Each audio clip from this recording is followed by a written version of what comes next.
안녕 얘들아. 지금 선생님이 스크래치를 가지고 비디오로 수업하는데 재미를 들렸어요. 그래서 한번 수학에도 적용해 보려고요.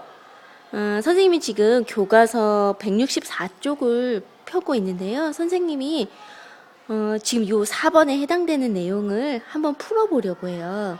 그러면 선생님은 어떻게 푸는지 잘 보고 여러분들이 문제를 직접 풀어보는 데 있어서 선생님이 푸는 것을 참고로 해서 더 좋고 빠르고 정확하게 풀어냈으면 좋겠어요. 우선 선생님 문제 한번 읽어볼게요. 얘가 수진이고요. 얘가 재영이에요.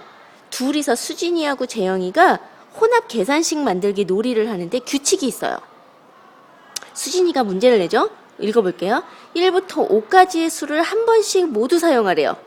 1부터 5까지의 수를 한 번씩 모두 사용해서 결과가 1이 되는 혼합 계산식을 만들어 볼래? 그랬더니 괄호는 사용할 수 있냐고 재영이가 물으니까 괄호는 사용하지 말아봐.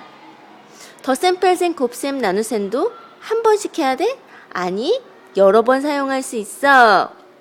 자, 그러면 선생님 이쪽에 한번 165쪽의 문제를 한번 풀어볼게요. 수진이는 재영에게 어떤 문제를 냈냐면 1부터 5까지의 숫자를 모두 사용하고 덧셈, 뺄셈, 곱셈, 나눗셈은 여러 번 사용할 수 있는데 괄호는 사용하지 않는 이건 여러 번 해서 얼마를 만들어내야 되느냐면 계산 결과가 1이 되는 것을 만들어내야 되는 거죠. 여러분 잘 안 보였겠네요. 그래서 문제를 해결하기 위해 사용할 수 있는 것은 무엇이냐? 바로 요거죠. 똑같이 어떻게 보면 답이 똑같죠. 괄호는 사용할 수가 없고요. 덧셈, 뺄셈, 곱셈, 나눗셈은 여러 번 사용할 수 있고요. 1부터 5는 모두 사용해야 하는 문제예요. 자, 그러면 3번. 문제를 어떻게 해결하면 좋으냐? 선생님 한 힌트를 주면요. 이런 문제는 공식이 없어요. 그래서 이 방법밖에 없어요.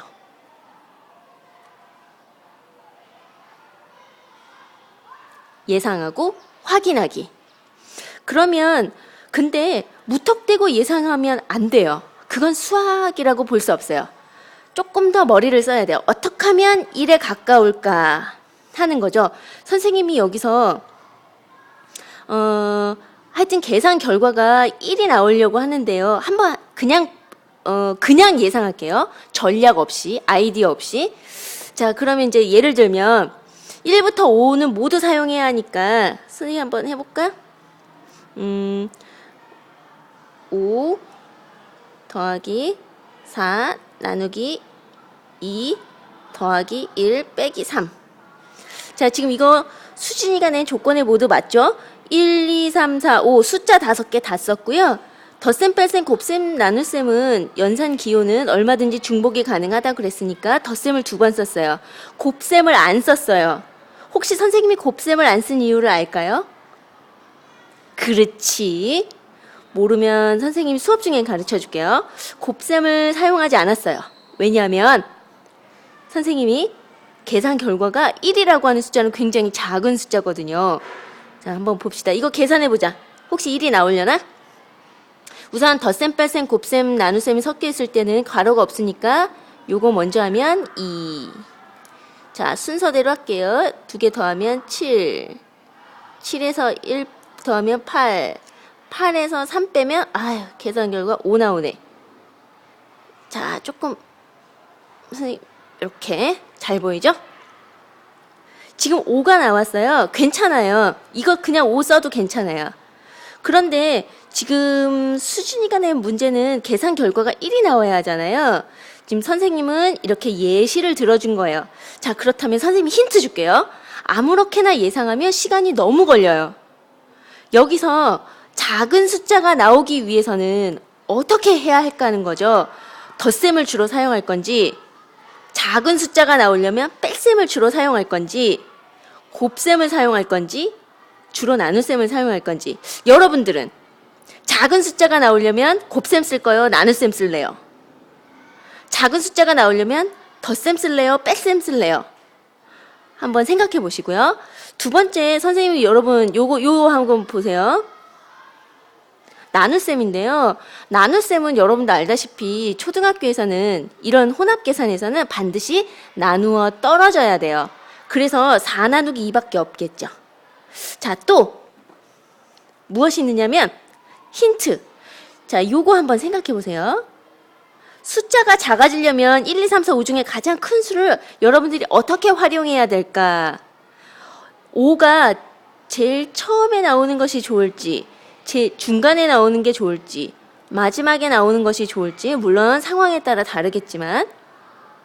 자, 그러면 선생님은 여기 요거 표식하면서 간단하게 설명을 했는데 여러분들이 혹시라도 또 혼합 계산식 헷갈릴까봐 잠깐만 정리 좀 해볼게요. 여기다가 덧셈 뺄셈만 있는 식에서는 앞에서부터 순서대로예요. 기억나죠? 곱셈하고 나눗셈이 섞여 있는 식은 앞에서부터 순서대로예요. 만약에 덧셈, 곱셈, 나눗셈이 있으면 뭐부터 하냐면 요 곱셈, 나눗셈 앞에서부터 곱셈, 나눗셈을 먼저 하고 마지막에 덧셈이에요. 뺄셈, 곱셈, 나눗셈이 섞여 있다면 곱셈, 나눗셈 먼저 계산하고 뺄셈 계산해요. 덧셈, 뺄셈, 곱셈, 나눗셈이 섞여 있다면 곱셈하고 나눗셈 먼저 하고 덧셈, 뺄셈 순서대로 해요. 여하튼 순서대로 계산한다. 앞쪽부터 계산하는데 덧셈 먼저 할 거냐, 곱셈 쪽 먼저 할 거냐. 여하튼 덧셈, 뺄셈, 곱셈, 나눗셈 중에서 곱셈, 나눗셈이 있다면 걔부터 먼저 하더라. 근데 예외가 있죠. 바로 괄호가 있을 때. 괄호가 있을 때는 괄호 먼저 계산하더라. 자, 만약에 여기서 5가 나왔다고 해서 여러분이 실망할 필요 없어요. 선생님이 일부러 그랬어요. 여기서부터 머리를 써야 돼요.